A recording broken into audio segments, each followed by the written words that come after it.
Bonjour à toutes et à tous. Nous nous retrouvons pour une troisième et, je vous rassure, dernière session économique. L'économie passe souvent pour une discipline un peu austère, voire triste. Et plusieurs amis m'ont dit pendant la pause café qu'il allait être très difficile de nous situer au niveau d'excitation provoqué par la session précédente. Alors je ne promets rien, mais nous allons faire de notre mieux. Pour faire le lien avec ce qui a été discuté hier, je commencerai par évoquer la session dans laquelle est intervenu notre ami Lionel Zinzou, qui voulait faire une démonstration brillante de ce qu'un certain nombre de grands défis de l'économie internationale étaient aujourd'hui insuffisamment pris en compte. Il a souligné éloquemment les questions concernant les marchés de matières premières, l'énergie, l'alimentation, avec des images très frappantes. Et pour renforcer son argument, avec le talent qu'on lui connaît, il a commencé par faire un détour pour expliquer que ce qui était important allait suivre, mais qu'il commençait par dire que la crise financière était terminée. Et il l'a dit aussi brillamment, avec vigueur, énergie, conviction.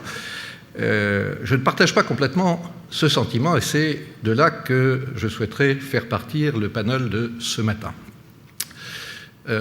Il y a dans cette crise, dans ses causes, dans les développements qu'elle connaît et dans les réponses que les responsables politiques apportent au niveau des gouvernements ou des institutions internationales, il y a un ensemble de 4 facteurs qui se regroupent 2 à 2.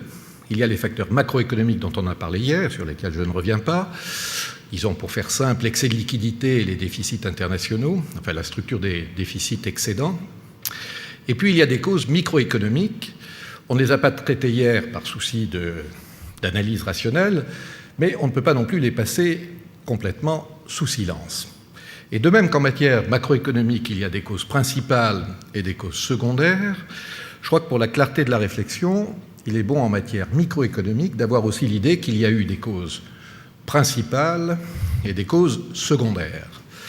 Alors, dans l'interprétation que je donne de ces événements, je considère que les causes principales en matière microéconomique, dans le domaine financier, tiennent à un usage explosif de l'innovation financière.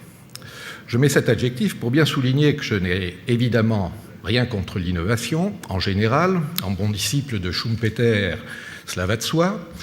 Je n'ai rien contre l'innovation en général et rien contre l'innovation financière en particulier, qui a répondu à des besoins parfaitement rationnels de l'économie réelle, dans un univers dans lequel un certain nombre de marchés et de prix connaissaient des volatilités, les changes, les taux d'intérêt connaissent une volatilité contre laquelle l'économie réelle, les opérateurs de l'économie réelle ont besoin de se prémunir. Et donc l'innovation financière a été une contribution positive, comme cela est souvent expliqué, au bon fonctionnement de l'économie globale, l'économie mondiale.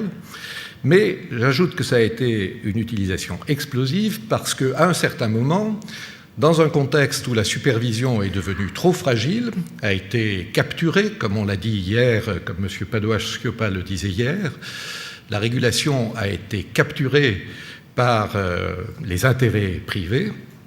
Et à partir de ce moment-là, on a vu se conjuguer la cause macroéconomique, la facilité de la liquidité, et la cause microéconomique, l'innovation financière et la possibilité de faire sortir des bilans bancaires des risques qui n'auraient pas dû s'en échapper à ce point, et par conséquent qui a rendu l'économie financière trop peu sensible aux risques qu'elle générait. Donc ça, c'est la cause principale en matière microéconomique et financière. Les causes secondaires, qui vont aussi nous occuper dans le panel, sont un ensemble d'éléments très connus dont je me borne à évoquer quelques-uns. Il y a par exemple le rôle des agences de notation, il y a le rôle de la comptabilité qu'on a accusé d'être procyclique, il y a le rôle des fonds propres sur lesquels on s'interroge en permanence pour savoir à quel niveau ils doivent être et comment ils peuvent être eux-mêmes plutôt contracycliques que procycliques. Bref, il y a un ensemble d'aspects techniques qui ont tous alimenté la propagation, l'amplification de la crise, mais dont aucun d'entre eux ne peut être considéré comme l'une des causes.